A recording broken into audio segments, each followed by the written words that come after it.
madashani madal lagu dhiirigelinayo lagu caawinayo laguna bogaadinayo xarunta kaliye sifaynta jigjiga oo xaruntii ugu horeysay laga yegleelo xarunta deegaanka Soomaalida ee jigjiga annahu man qatala nafsan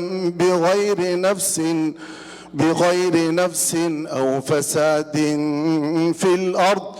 فكأنما قتل الناس جميعا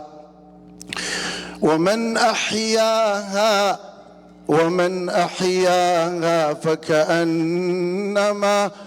فكأنما أحيا الناس جميعا ولقد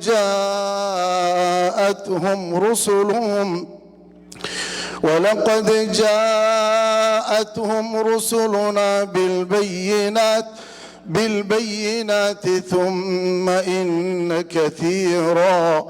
ثم إن كثيرا منهم بعد ذلك في الأرض لمسرفون صدق الله العظيم مشروعا وهو فقسيه آياداس أدمغليسان ومن أحياها فكأنما أحيا الناس جميعا لح قضب يوم مشروعني كتاغيه إتي مشاريع الرمري سودا لوغا برتي أوردن مشروعني وكجرا مدى كوبات مشروعني وإنقاذ بشري بدبادو أمداد جيل إلى جيل ويان مدى اللبات مشروعني وإغاثة عاجلة للمتضررين تطلبا قرقار لو في ذين يو ويان وحكالي سميه أبارها روبكم مركودو عذور هذا سوققي قبتي هل كاسو كسو قليا مدى سدحات مشروعني وتنموي هرمارين تبلدك ودوينك جامعاتها اسكولها اسبيتالها مساجدها وتنموي ومشروع قائمة إلى يوم القيامة مدى أفراد مشروعني وصدقة جارية أنت وأولادك وأحفاد الأحفاد إلى يوم القيامة أيوكويه ذخرا إلهي أكتيسا هذا كفقريين وليغا oo sida roobka uu qabriga kuugu soconayo maanta inay muuqato raganimadu oo ayadan hadda aad maqlayseen qaabil ya habil ilaahi wuxuu ku imtixaanay id qarraba qurbanan fatuqabbala min ahadihima wa lam yutaqabbal wala tayammamu al-khabith oo kala ay la mid tahay maanta aynu isugu tagno afarta fool iyo ilkaha mishikan maanta aynu soconno ee tabaruuc dad masaakiin wax ma haysata oo Soomaaliyeed oo u baahnaa in la gacan qabto inay maanta inoo yimaadeen ugu horeeyo Dr. Bashiir oo madaxweynaha jaamacadda waxa ku xiga Dr. Abdilaahi oo isaguna madaxweyne ku xigeenka maarayaha guud ee isbitaalka Sheekh Xasan Yabarre waxa kale oo noogu xiga دكتور شيخ أحمد بشير إيو دكتور مبارك ويقول رقيبك تدك أساسي الله سبحانه وتعالى يحيي وتعاونوا على البر والتقوى وناقاس إيهور مركا هنا نسوكها المينو من الصوت هذا نشوفنا مركا في الإسبتال هذا وين ميثودست هوسبيتال dad loo diiday in mataamala discriminate gareeyay oo loo diiday in isbitaalada caadiga lagu daweeyo baa isu tagay oo yiri maxaan samaysanaa aynu isbitaal gooniya samaysanaa isbitaalka hadda ugu qiimaha badan magaalada waa Methodist oo ogtiin iyaga samaystay ummaddu markay isu tagaan aqligooda iyo energy-gooda iyo kartidooda iyo aqoontooda isu geeyaan wax walba way samayn karaan wadanka meel badan oo kamid ah soo maray madaxweynaha iyo kabinetkiisa waa la kulmay ku xigeenkiisa iyo iyagoo dhan ilaa qabdahar goday jigjiga dhagax buur dhulkaas oo waan soo maray wax fara badan oo wanaaga oo runtii diila fara badan dadka gelinaya ayaan soo arkay haday noqoto dhinaca waxbarashada haday noqoto dhinaca dadku xataa moralisay u soo noolaadeen inay wax qabsan karaan ay u aamineen tanna waxaan dhihi karaa waa one of mataqaanaa projects oo aan horay u dhicin lagana yaab inuusan dhici karin xilliyadii horeete oo hadda ilaahay mataqaanaa inagu simay marka waxaan dhihi lahaa hadalka sii badanin caawa mashruucan martida laynoogu yahay dad masaakiina oo dhibaataysan oo keliya qofku keliya markay fadhido 5 beri ama 6 beri buu noolaan karaa sida caadiga ah marka dad fara badan oo masaakiina oo haysan xataa dhaqaale aan iman karin xataa dhisaaba iyo dirdhaba dhakhtar iyo diyaar waxay ku soo raacaan aan haysanin ayaa meeshaas ay xarun u tahay marka waxaan dhihi lahaa inagu sadaqada waa lagu yaqaanay dadkii sadaqada bixin jiray ururin jiray masaajidda joogay ganacsadaha baa meesha jooga caawa in hawsha ayada ah soo xilsaan waxaa jira bahal dadka la geliyo tuuba la geliyaa dadka dhiigga fiiri ruuxa dhiigga dhan baa laga saari waa la sifayn waa lagu soo celin dadkan hadda waxa ay raadinayaan ma aha mishiinku macna male waa la gadi karaa hal mar waxa ugu qaalisani waa alaabta ruuxa loogu shaqaynayo oo macnaha tuubooyinka la gelinayo dhiigga baa laga saari ruuxii I think 120 litir oo biyo ah oo nadiif ah laakiin biyo nadiif ah yaa hawsha wada aan soo ururiya marka anuu wax bahashan wax bixinta halkan wax ka muhiimsan oo la sameyn lahaa ma garanayo hadda anuu waan imid iyagaan kamid ahay anuu tir dhawaan joogay hawlaa ii socday waxaan u soo baxay inaan imado tigidkan ana iska soo bixiyo ogaada qaaraankana waan idin la bixinayaa haddaana ya diyaar baan u ahay inta aad bixisaan inaan bixiyo marka please wadanka waxaan baynu ka sheegnaa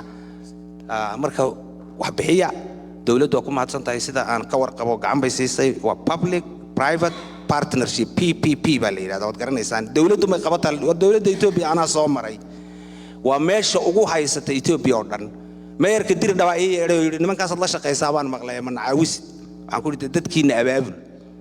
من هذا كده دبادة شوقة وما تسمى محمد واسي وشاقين أنا جوان تجي وأنا صو أركي إن رنهانتي دد آد ويرير بان صو أركي أنا جو مركي أنتجي حتى نوكس سوغن حرونتا أو كليا لوجس فيا مركا إن شاء الله وحن إذا رجينا إن أد لبي حدون تان صدقة ميل كون يكسن أو لوجو بحين لها أنا والله ما قرنايو because dadka caafimaadkooda waaye wax ay kaliya ku dhaqdaan aan haysanin sadaqa ka wanaagsan wallahi ma garanay marka insha Allah waxaan rajaynayaa kuwii la baxay inaad noqotaan hadii waxa la yiri waa la kaftamay goor dhaweed waxa la yiri maxamed kii hadda meeshan kan dhaqaaqay ee kaliyaha ka sheeganayay iskuulku ka dhisay fiiq waxa uu sameeyay haddana wuxuu yiri inuu dhakhtar dhisno waan dacayday waxaan ku dadka xaafadaasu iskuulada iyo dhakhtarada iyo ma yaqaanaan hub ma la gadaya hadii hub la gadaya xabada iyo lambar 1 meesha dhan way soo buuxsamaysaa way cid kasta balwad bay leedahay hadii hadda drones leeyahay drones ba jilib loo iibsanaya meel la iskala taagan lama heleen laakiin hadda laga bilaabo waxaanu baranaynaa oo u bedelaynaa hadda hubku waa qaali ogaada waxaanu u bedelaynaa dhakhaatiirta iyo iskuulada iyo waxa loo bedelayaa marka waa la tartamayaa Soomaali way tartamaysaa xaafad waliba waxay dhisaysaa meesheedii dawladuhu waxa ma dhisaan shacabka wax dhisa lacag baynu haysanaa guriyaynu dhisanaa marka walaalayaal barbarkay ka baxdaa waa bakayla qaleen runtii waxaan ka mid ahay dadka soo arkay meeshaas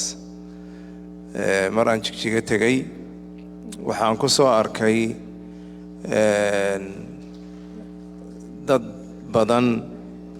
oo lagu tabiibayo oo dhammaan gobolada Soomaaliyeed oo dhanka kala yimid kan magaalo Hiblaayo ka yimid kan halkaas ka yimid kan halkaas ka yimid waxaad ogsoontihiin in Soomaalidu inta badan ay India iyo Nairobi iyo Addis Ababa iyo loo aado kaliya sifaynta magacayga waa Ifraax Xasan Nuur and waxaan ku dhashay St. Paul, Minnesota, and this summer kan hadda la soo dhaafay and by the will of Allah I was able to go to Jigjiga and waxaan ka socday University of Minnesota Master of Healthcare Administration program so waxaa la sameeyaa summer internship or administrative residency marka aniga anaa doortay inaan aado Jigjiga because deegaankaas dhan waa deegaanka family-gayga hooyo aabo marka all the time marka xagan joogo waxaan ka shaqeeyaa Hennepin County Medical Center HCMC waxaan la shaqeeyaa the Somali community mar walbaan arko patients-kayga waxaan ka fikiraa meeshay ka imaadeen healthcare access-ka iyo how the health systems worked back home marka it was my pleasure to be able to go to Jigjiga and experience the healthcare system there. Unfortunately, dhibaatooyin badan ka jirto deegaankeena saa wada ogtihiin access and just a lot of other barriers that our community faces. Not really directed to the kidneys and kaliya sifaynta, laakiin waan soo arkay and dhibaatooyinka community-geena face garaya back home. Marka inshallah ta'ala I'm really advocating and isku day to donate however much you can. Inshallah ta'ala ilaahay idin wada barakeeyo. Please check geliya gacmaha lacagta soo dhiiba.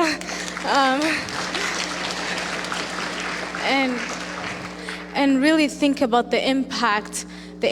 in our community, what our people are facing back home.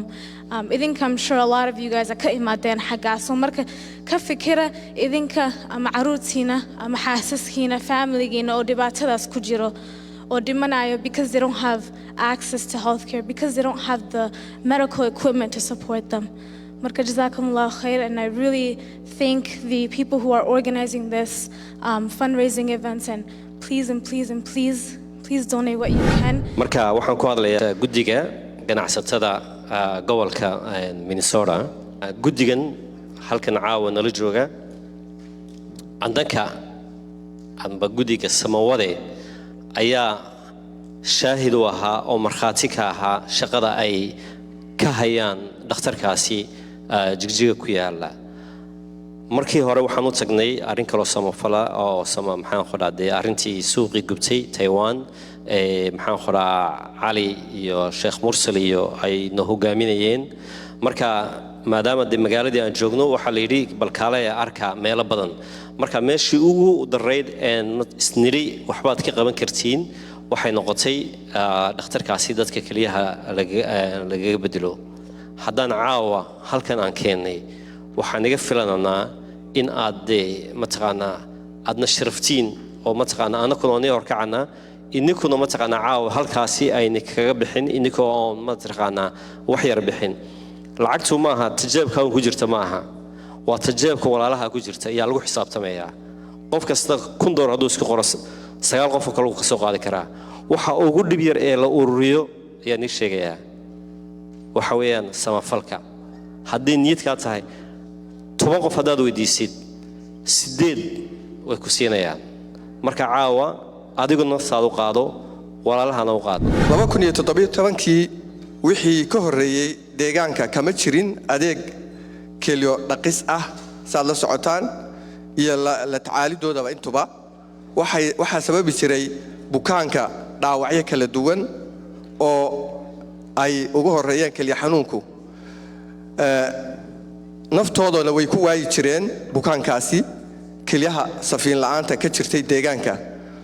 gaar ahaan kuwa awoodoodu markii ay yarayd ama ay koobnayd waabay u dhiman jireen. kuwa awoodoodu waxoogaa karayana waxay aadi jireen meelo fogfog oo runtii ayna awoodin dhaqaalaha ku bixi karaya. tani waxay keentay in maamulka isbitaalku ay heshiis la galaan ganacsato Suudaani ah kaas oo runtii dhaqaale aanay dadku awoodi karaynin waqtigaasi ka qaadi jiray, isla markaana isbitaalku dabaro dhaqaalahaasi kharashka ku baxaya. meel lagu shaqeeyana in ay isbitaalku diyaariyo. nasiib darro waxaa soo baxday in dad badan oo hayntoodu ama dhaqaalahoodu uu hooseeyo ay weli awoodi kari waayaan in dhaqaalahaasi ama waxaas kaliyaha lagu dhaqayaa ay iska bixiyaan. taas oo tusaalahan aan u soo qaadan karno oday Soomaaliyeed oo kaliyaha loo dhaqi jiray waqtigaasi ballamihii uu iman jiray in kaliyaha loo dhaqana ay ku adkaatay. markii la weydiiyeyna uu ka sheekeeyay sababaha ugu wacan inuu iman waayo ballantii kaliyaha loogu dhaqi lahaa, isagoo aan awoodi kari waayay ilaa uu soo shido dhuxul ama uu dhaqaale helo waqtigaas uu ballantiisa ku yimaado. arrintaasi saameyn culus ayay dadkii ku beertay iyo shaqaalihii hospitaalka, waxaana la isku dayay in la abaabulo dhaqdhaqaaq xarun lagu aasaaso iyo hawlihii la xiriiray kaliya dhaqistaasi. in la abuuro hawshaasi markii ay dhacday dhaqdhaqaaqaas abaabul bulsho ayaa ku xigay. taasi waxay keentay xaruntan maanta aan ka wada hadlaynaa in la aasaaso 2021 bishii 9aad waxaa xadhiga laga jaray xaruntan aan maanta halkan aan kaga hadlayno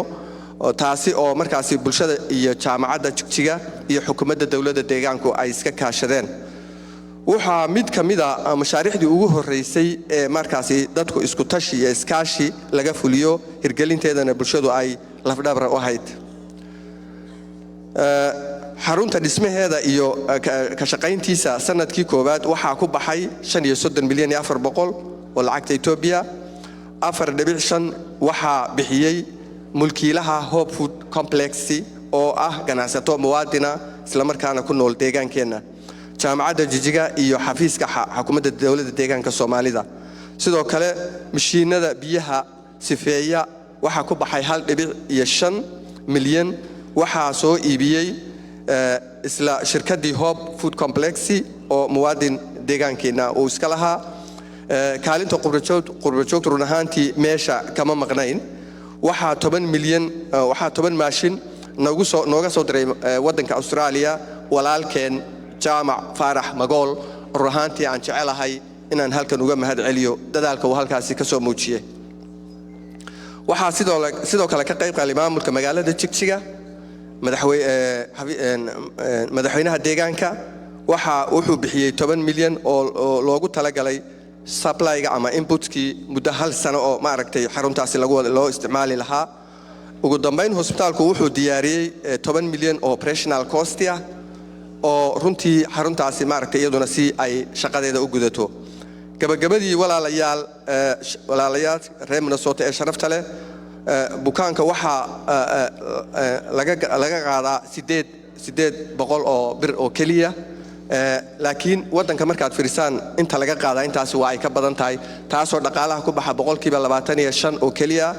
inta kale 75% waxa la inaga rabaa innaka waxaan rabaa inaan idin xasuusiyo marka koobaad qof maskiin ah oo waliba jiran oo muslim ah wax lagu sadaqaysto waa sadaqa aad qaali u ah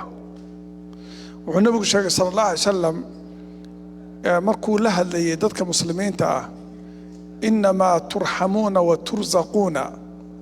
riwaayada qaarkood inma tunsaruuna waxa la idinku gargaaraa wa turzaquuna oo la idinku irsaaqaa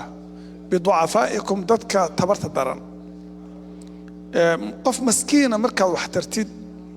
إلهي بقى أديك أنا كعاونة والله في عون العبد ما كان العبد في عون أخيه مركب حاسة ورتا دتك مجال داس أما قبل هذا أما تولوي كإيمان يباديها كليها فريستان الربائن كليها الله نقو أما العاوية مشاس أي دعكرت إن أي إمكانيات كأد أو خاصيان صد مقليسين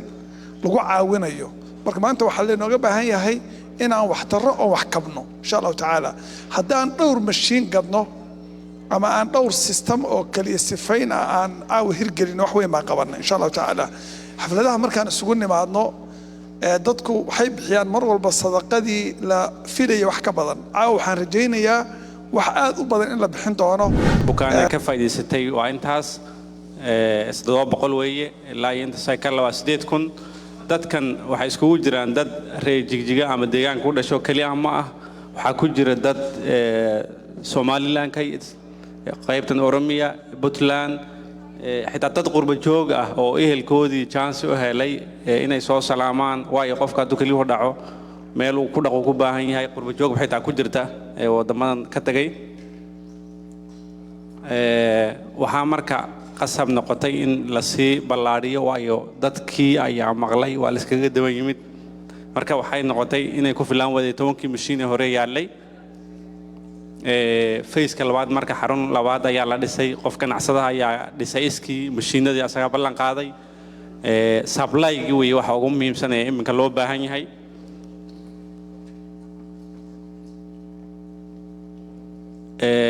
haddaan wax yar idinka tuso diagramkan aad buu muhiim u yahay tusaale ahaan qofka 25% buu bixiyaa 25% ayuu bixiyaa oo u dhiganta lacag 800 oo bir ah supply-ga ama wuxuu ku fadhiyaa 3200 farqiga marka mar walba u dhaxeeya waxa weeyaan la rabo in la buuxiyo 2400 weeye 25 un bixiya 75 ka kale waa in contribution lagu bixiyo ama dawladda ha bixiso ama qurbo joog ha bixiso ama shacabka ha bixiyo tan waa marka phase-ka labaad iyo sanadkan 2025 lacagta loo baahnaa weeye almost 1 milyan baa loo baahnaa 200 xukuumadda bixisa madaxtooyada oo $1,000 200 isbitaalka bixiyay oo $1,000 lacag $600 u dhiganta ayaa hadda sanadkan loo baahnaa si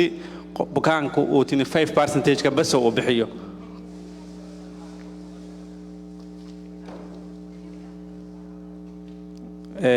waxa loogu baahan yahayna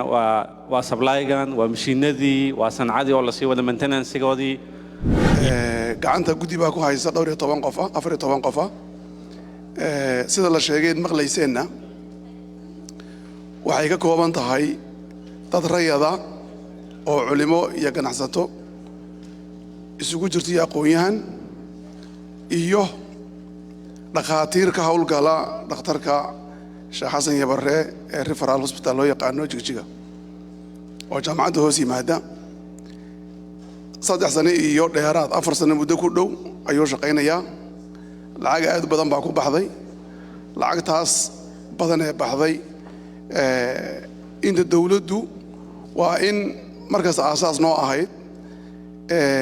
markaas gaab baa imanayay baahida masha taale soo kordhaysa iyo inta noo qabatay xukuumaddu miisaaniyadda noogu qabatay anagoo ka duulayna markasta korarka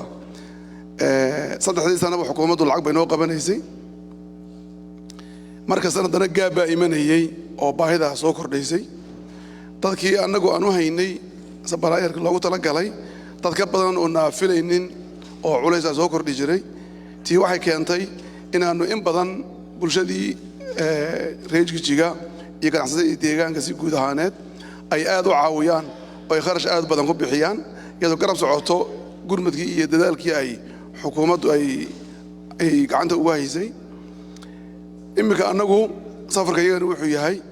annagoo waxoogaa daala ka dareemayna dadkii deegaanka oo xanuunkii uu dhammaan waayey dadkii xanuunsanayay way bogsan waayeen baahidoodii iyo nafta in lagu hayaana waxay noqotay baahi joogta dadka danqaday ee aasaasay ee iyagoo mushaar yar qaata dhaqaatiirtii iyo maamulkoodii ee jeebkooda ka caawinayay waxaan u aragnay dad la dhashay oo ula dareen ah oo iyaga la mid ah laakiin ayna soo gaadhin fariintani baahidana ay ka dadban tahay inaan fariintan ka daba keenno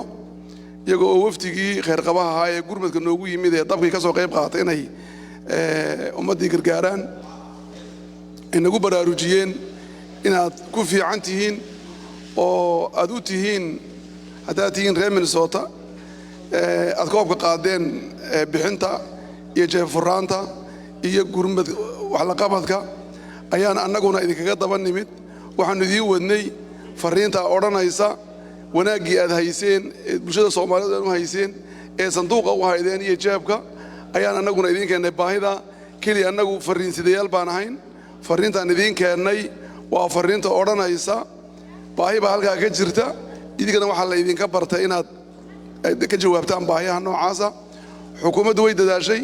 lacag badan bay ku bixisay taa macnaheedu ma aha inay baahidii keligeed ku fargarayn karto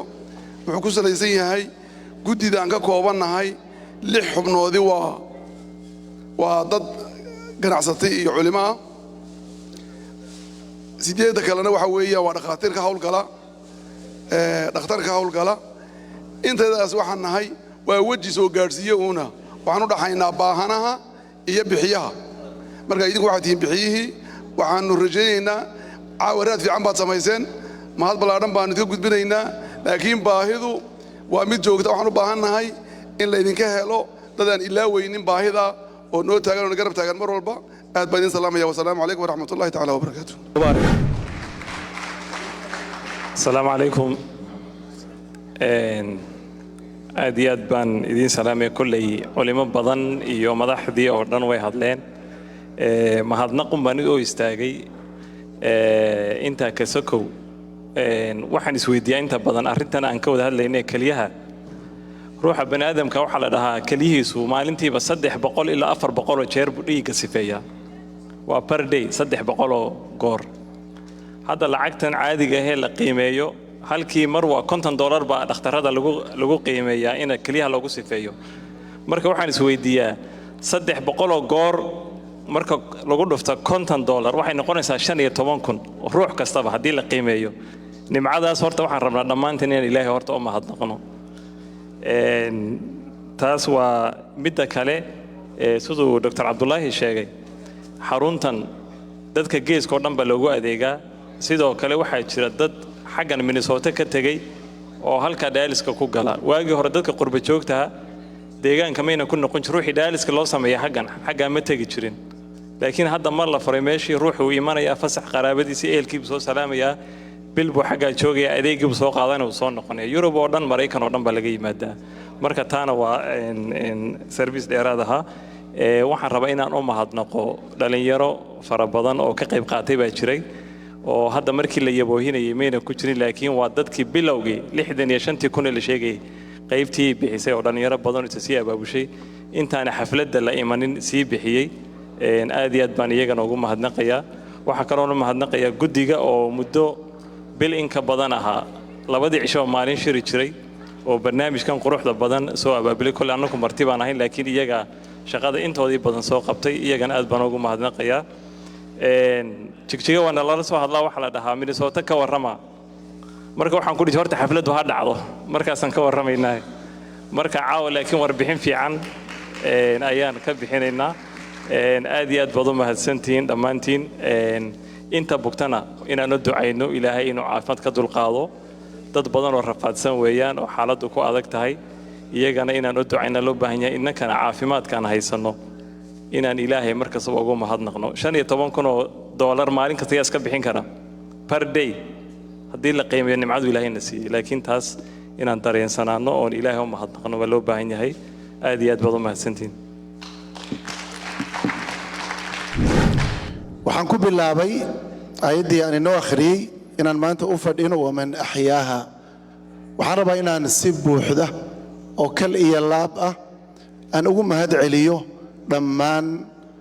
dadka muslimiinta ah ee walaalada ah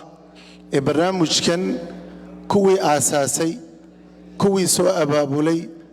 kuwii u soo safray kuwii qabanqaabiyey kuwa ka qayb galay kuwa lacagta bixiyey qof kaste maqaamka iyo mansabka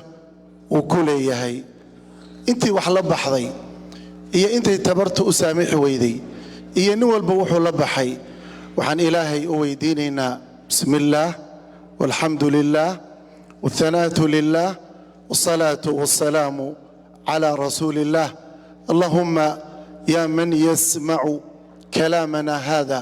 ويرى مكاننا هذا ويعلم سريرتنا وعلانيتنا ولا يخفى عليه شيء من شأننا اللهم بارك لهم في أموالهم في أولادهم في أرزاقهم في ذرياتهم في أعمارهم في أعمالهم في عقولهم في صحتهم اللهم أعطي كل واحد منا مسألته اشفي من كان مريضا وعافي من كان مبتلا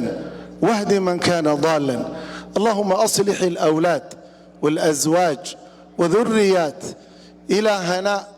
لا يخفى عليك شيء من شأننا إلهنا ليس في الوجود رب سواك فيدعى وليس في الكون إله غيرك فأنت الحق ووعدك حق ولقاؤك حق والساعة حق والنبيون حق ومحمد صلى الله عليه وسلم أنت أمرتنا أن نحسن للمتضررين والمساكين والفقراء والمنكوبين والنازحين والمرضى أمرتنا أن نتقرب بك إليهم وقد تصدق كل واحد ما كان في حوزته من 1000 وآلاف ومئات كل على قده وقدره فاللهم عوض لهم خيرا مما أنفقوا وبارك لهم في أعمارهم وعلومهم. اللهم عوض لهم خيرا مما أنفقوا. أصلح بها أولادهم وأزواجهم وذرياتهم واجزهم عنا خير الجزاء. يا حي يا قيوم إلهنا تسمع هذا الكلام ولا يعجزك شيء من شأننا، فاللهم اجزي عن المتصدقين صدقاتهم وبارك لهم في أموالهم وأعمارهم. اللهم أعطي كل واحد منا اشفي مرضانا، اشفي مرضانا، اشفي مرضانا، عافي مبتلانا، عافي مبتلانا. أصلح الأولاد. صلى سعوتان عرور بدن با كجرت حبسيدا، عرور بدن با وحيهن هومليس أما دربجيف، عرور بدن با وحيهن مال إننا هيسن. إلهي وحوي دي سني إنه المهاس أقرقارو انت حرن ألا إنه سيدايو، انت نبك إنه ألا كقاضو كي فقيرة الباب أبواب السماء إلهي إنه أفرو. اللهم إن كان رزقهم في السماء فأنزله، وإن كان في بطن الأرض فأخرجه، وإن كان بعيدا فقربه، وإن كان عسيرا فيسره، وإن كان قليلا فكثره، وإن كان كثيرا فبارك لهم في أموالهم واجعل الجميع ملياردير. ما القبين الله إذن كدقوا دمانتين ملياردير الله إذن كدقوا. أولادين يقرقين الله كبركيو مرتدى شرفت له ودك إنه تمدنا ميزانك حسناتك الله ودره. إلهنا وحان ويدي سنة قلوبتنا إنه كجمعيو كوي دلك إيدتك إيه دين تبا أنفعه إله إنه كدقو. دعاء الشيخ ظاهرنا الله دكتور ظاهرنا الله إنه أقبله دمانتين